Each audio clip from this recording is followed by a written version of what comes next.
Arab Tov Chavrim, I'm Stephen Benoon. You're watching Israeli News Live. This morning we shared with you Ruppely's information, the video they had made of Foreign Minister Lavrov and his comments that with NATO's chief Jens Stoltenberg in the meeting in Munich, Germany.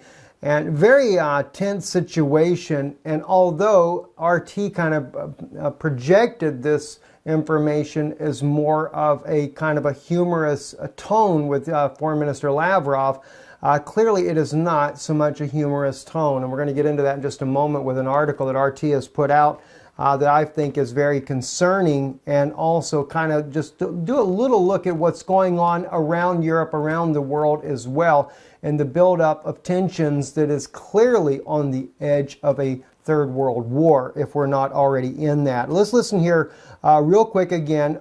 Prime Minister Lavrov clearly identifying that NATO negotiates using force. I'm glad that NATO is still interested in talking to us. And look forward to discussing some practical things. But we are strongly in favor of dialogue with Russia. I know, yeah. I know. And from the position of force.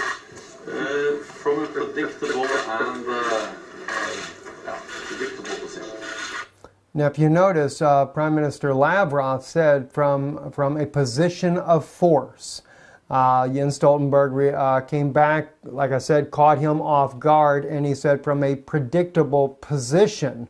That letting him know as well that yes, if it means force, we're willing to use force. Now, as we begin to look on an article by RT that was published today, Lavrov, NATO expansion led to tensions in Europe unprecedented in the last 30 years. I found it very interesting because Foreign Minister Lavrov did not make any mincing of words in his statements today at this meeting to NATO here in Munich, Germany. And I think it's worth reading some of this information because it clearly set the stage, and it also lets NATO know that Russia, although they're not looking for a confrontation, is not going to back down either. Anyway, it says NATO's expansion has led to an unprecedented level of tensions over the last 30 years in Europe, judging by some statements made at the security conference. Russian Foreign Minister Sergei Lavrov said, speaking in Munich. It was also stated here, we need to resume military cooperation. And yet NATO Secretary General Jens Stoltenberg, surrounded by his deputies yesterday, couldn't say that NATO is ready for this. It's sad, Lavrov said. So see, Russia is constantly reaching out a hand, trying to work again with their European partners. That was part of the cooperation between the United States and Russia, that they would both cooperatively work together. Is what he's speaking about as far as military cooperation and the protection of the European Union. Russia is not looking for conflicts with anyone, but will always be able to protect its interests, the diplomat also stated. What kind of relationship do we want with the U.S.? One based on pragmatism, mutual respect, and understanding of special responsibility for global stability, he stated. Citing a message from one of the most influential 19th century Russian diplomats to his American counterpart, which said that in any conflict, interests could be harmonized through justice and modesty. Lavrov said the same approach could strengthen the modern world. Another statement that was mentioned as well by Foreign Minister Lavrov, if everyone adapts that approach, we could overcome the period of post-truth fast and resist information wars imposed on international community, he stated. He also stated, they say that all wars begin in the minds of people. And by this logic, that's where they are supposed to come to an end. However, this hasn't been the case with the Cold War yet. At least judging by some speeches of the politicians in Europe and in the U.S., including statements that were made yesterday and today and at the beginning of our conference, something that Lavrov noted in these remarks here. He also stated here, a comment from Russia and the West to jointly provide security based on respect for each other's interests and enhance mutual trust, prevent a split in the Euro-Atlantic area, and to erase the dividing lines formed the basis of these documents, the Russian foreign minister stated as well. The whole point of the conversation that we were able to ascertain in watching these statements by Foreign Minister Lavrov is that Russia is willing to work with NATO, with the United States, in particularly with President Trump. But at the same token, there is a lot of tone coming out of the United States, and I know he's pointing to John McCain and Senator Lindsey Graham, as well as other in the Democratic side, and of course, Republican as well, McCain being a Republican and not a Democrat. But we see a major division in the United States government over how the quote-unquote issue with Russia should be handled. And even Europe, there's a major divide. We have those like Ms. Le Pen, who's running for president of France, who is strongly opposed to all these sanctions against Russia and realizes that this is baseless to begin with. There are others also in Germany that are counter to that of Merkel, believing that the sanctions are completely wrong to be done against Russia.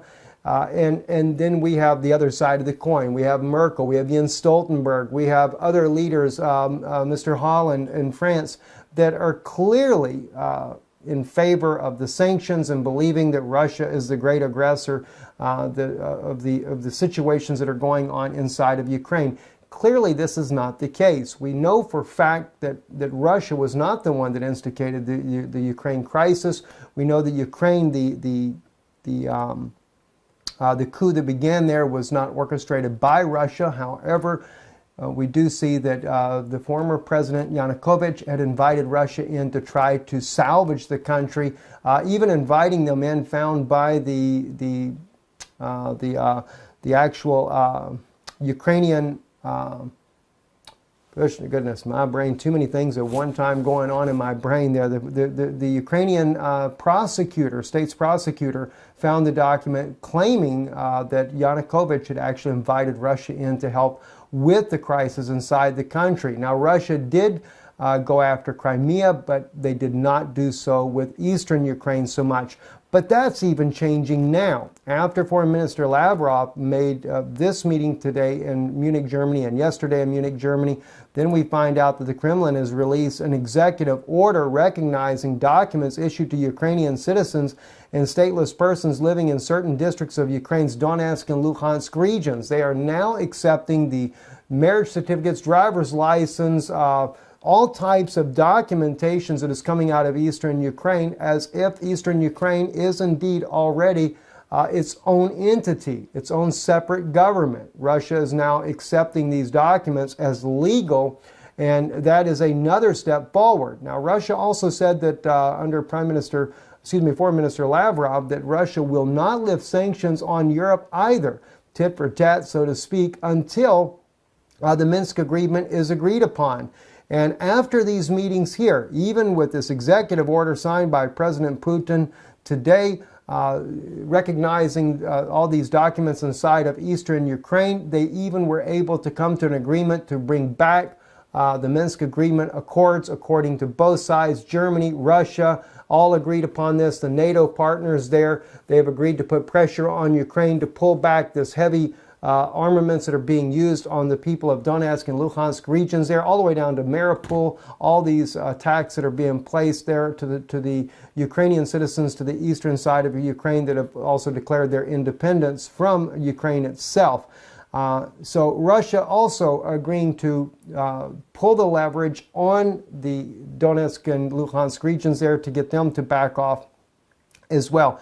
But our point in bringing these things out with what Foreign Minister Lavrov is saying in the Minsk agreements, as well as in the Munich conversations that we're seeing that are going on there, is that Foreign Minister Lavrov clearly is showing the tense buildup, the situations that are going on.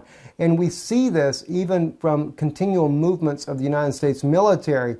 And whether or not it's President Trump authorizing these moves, or if this is the military just making the moves because it's something that was already pre-planned, we're seeing things continue to move. Now the United States has moved military vehicles from California to Alaska, something new that had just came up. Another thing here that I wanted to share with you here, and pardon the music on that there.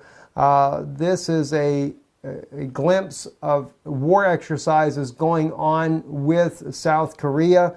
Other nations were involved there. They're doing landing exercise with U.S. Marines there. No doubt getting ready to deal with North Korea. So it looks like at the very least, even if we don't see a world war break out with Russia and NATO, which looks like we might be able to avert that. That's the good news of all of this. Looks like we might get to avert that. But clearly when it comes to North Korea, that doesn't look like anything's backing down, except that there's more than likely going to be an invasion there to topple the current regime and try to bring that under control. It looked like ants crawling along the beach there when we saw the soldiers that were coming out on there. Again, this was the U.S., Thai, and South Korean Marines conducting amphibious assault drills on Hat Yao Beach in Sattahip, Thailand. And also another one that I wanted to share with you, the U.S. Army soldiers, tanks, and M88 recovery vehicles from the 1st Battalion, 8th Infantry Regiment have arrived in Coghlan Sinu Air Base in Romania. Again, more and more equipment still pouring into Romania. These are the type things that make Russia uneasy. We already have it all through the Baltics, Estonia, Latvia, Lithuania. We have unbelievable amounts of troops in Poland, even troops in Norway. On Russia's northern border, the United States has moved in the F-35s into Japan, which easily could be used for situation with North Korea, but then again it could be used for Russia as well if that's the way things were to turn. Now Romania, we've been seeing the buildups with Romania more and more, faster and faster. Tanks, everything being moved there, troops, etc. So it makes for a majorly tense situation, and somebody has got to back off, because if they don't, this could easily spiral out of control. Don't forget, Russia has their Zapad war games coming up in Belarus in just a couple of months away. That being involving, at least last year, 120,000 Russian soldiers were involved in that particular exercise. That's bigger than what the U.S. has there already. So it's very concerning to see this type of equipment, troop movement. Also, NATO, I believe, is planning an exercise right around the same time. If anybody flinches, anybody messes up during these exercises, things could explode and ignite very rapidly. And once that happens, it's not very easy to cool off the tempers at that point there. Anyway, so we hope for the best of all these things. And again, it seems like that at least they're sitting down, they're negotiating, although a very tense negotiations, but it does seem like that there could be some light at the end of the tunnel here, and maybe we can see some simmering down of tensions. By the way, though, Ukraine, there's supposed to be a ceasefire on Monday, or at least I should say not so much a ceasefire, but a pulling back of the heavy weapons on Monday.